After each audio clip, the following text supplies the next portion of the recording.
Welcome back, everybody, for another deep dive. This time, we're taking a look at natural remedies for weight loss. Always a fun topic. Yeah. And to help us sift through the science, we have, as always, our expert. Follow. We're going to cover three big areas today: the power of spices, the gut-brain connection, and the role of sleep. Lots to unpack there. So, let's jump right in. We're going to start in the kitchen, actually. You know how we all use spices to make our food taste better? Right. Well, it turns out some of those everyday spices are like secret weapons when it comes to managing weight. Yeah. And it's not some new fad either, Yeah. Different cultures have been using spices for their medicinal properties for I don't know, forever. And now science is actually backing up a lot of that traditional wisdom. So it's not just like, grandma's home Yeah. remedies. It's like there's real science behind this. Exactly. That's so cool. Okay, so like first up, ginger. Now, I love ginger, but I usually just use it in stir fries or, to make ginger tea when I'm feeling a little under the weather. Yeah, ginger tea is great for that. But can just adding ginger to my food really help with, like, weight management? Well, you know that warming feeling you get when you eat ginger? Uh-huh. That's because it's triggering thermogenesis. Basically, your body's burning calories to create heat. Hmm. And studies have shown that ginger can actually boost your metabolism by up to 20% for a little while. Okay. Now, it's not going to be this huge calorie burn, but little boosts like that over time, it can actually help. So it's not a myth. It actually does something. Yeah. That's awesome. Okay, so ginger's good. What about turmeric? I know it's like an anti-inflammatory Right. superstar, Right. but how does that like tie into weight loss? So inflammation, right. Yeah. Chronic inflammation, it's a major player in weight gain and messes with your metabolism in general. Oh. And turmeric, with its active compound curcumin, super potent anti-inflammatory. Think of it like inflammation's this fire in your body, and curcumin comes in and puts out the fire, especially in your fat tissue, and that can actually make your body more sensitive to insulin, which is a big deal for managing weight. So turmeric is like a firefighter for our cells. In a way, yeah. Love that. Okay, so we got ginger, we got turmeric. Now let's bring on the heat. Cayenne pepper. Now, does spicy food really truly actually help burn calories? It does. Shut the front door. Cayenne pepper has this compound, capsaicin, that's what makes it spicy, and it's been proven to temporarily increase your metabolism. So you eat spicy food, you burn a few more calories. But here's the really cool part. Capsaicin might actually make you feel fuller for longer, so you might naturally eat less. So it's a win-win. You burn a little extra, and you might not even want to eat as much. Right. That's pretty amazing for something you just sprinkle on your food. But okay, be honest. Are spices like the magic bullet for weight loss? It would be nice, wouldn't it? It would. They're definitely helpful, incredibly helpful. But you gotta remember, it's all part of a bigger picture. Right. They work best when you combine them with a healthy diet and, getting some regular exercise. They're powerful allies. Not the main hero. Exactly. But they can definitely make a difference. Okay, so they're like the sidekicks. Right. Part of a holistic approach. Now, Yeah. speaking of holistic approaches, let's shift gears a little bit and talk about something that might seem kind of weird at first. The connection between your gut and your brain. Turns out your gut health can have a huge impact on your weight. Yeah, the gut-brain connection. I've heard about that. It's like one of the things that just blows my mind. Makes sense, but it's wild to think about.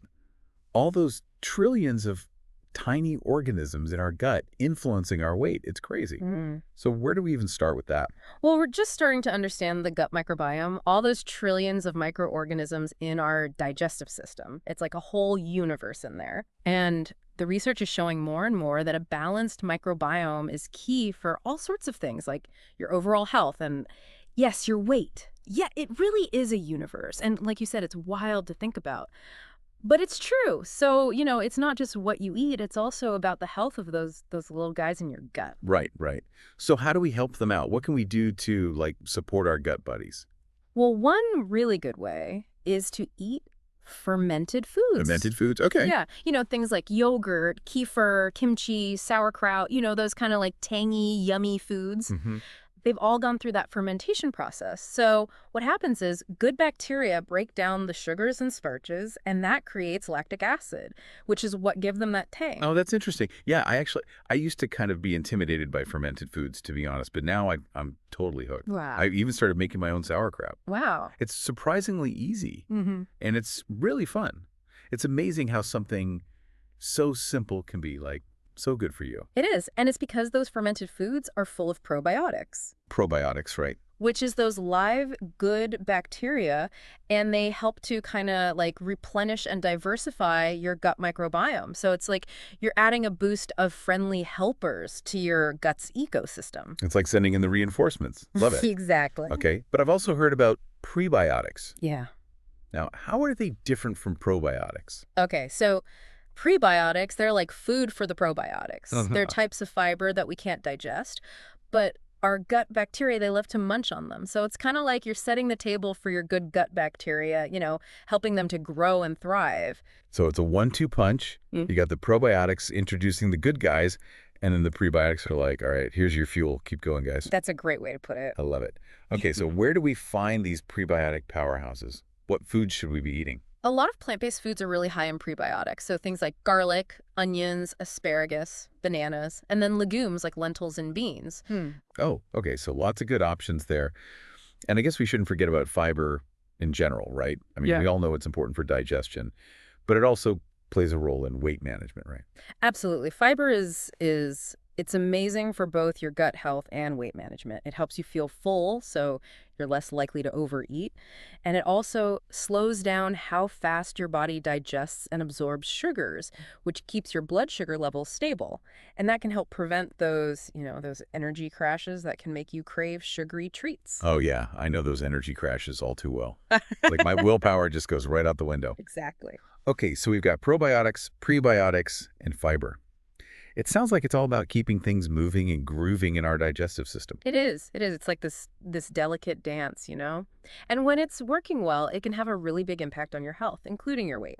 Yeah, this whole gut-brain connection is just fascinating. It makes you realize that, like, our bodies are so complex and everything is interconnected. It's not just about calories in, calories out, Yeah.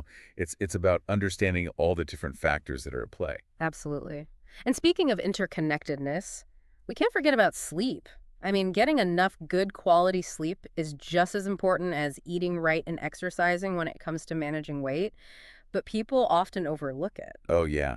I know when I haven't slept well, I'm like a total mess. I'm grumpy, I have no energy, and I definitely crave more sugary treats. Is there a reason for that? Like, why do I turn into a sugar monster when I'm sleep deprived? Well, it's hormones, right? Sleep deprivation just throws them all out of whack. Especially leptin and ghrelin, which are those key players in regulating your appetite. Okay, so leptin, ghrelin. What are they exactly, and how does sleep mess with them? So leptin, think of it as your body's like, I'm full signal. Okay, Your fat cells produce it, right? And it tells your brain when you've had enough to eat. makes sense. But when you don't sleep enough, Yeah. your leptin levels go way down. So your brain's not getting the message that you're full. And even if you've eaten enough, you just keep feeling hungry. So my brain basically thinks I'm starving even when I'm not. Oh, that explains a lot. So then what about ghrelin? What's its deal? Ghrelin is the opposite. Think of it as your feed me signal. Okay. It comes from your stomach and it tells your brain it's time to eat. And you guessed it, not enough sleep, ghrelin levels go up, you feel even hungrier, and you're more likely to want those high-calorie, sugary, fatty foods. So it's like a double whammy. Yeah. I'm less sensitive to feeling full, and I'm getting bombarded with eat more signals. Wow. No wonder sleep deprivation can totally sabotage any weight loss efforts. Yeah, it's tough. It really is. That's why prioritizing sleep is just as important as what you eat and how much you move. Okay, so we all know we need to sleep more, but easier said than done, right? Mm-hmm. A lot of people struggle with sleep issues. So what can we do? Any practical tips for getting better sleep? Oh, yeah, tons of stuff you can try. The most important thing is to have a regular sleep schedule. Like, go to bed and wake up around the same time every day, even weekends. That helps regulate your body's natural sleep-wake cycle. Do consistency. Yeah. Like training my body to know when it's time to wind down and wake up. Exactly. And those pre-sleep rituals, those actually really matter. Like what? Like a relaxing bedtime routine, a warm bath, reading a book, listening to some calming music.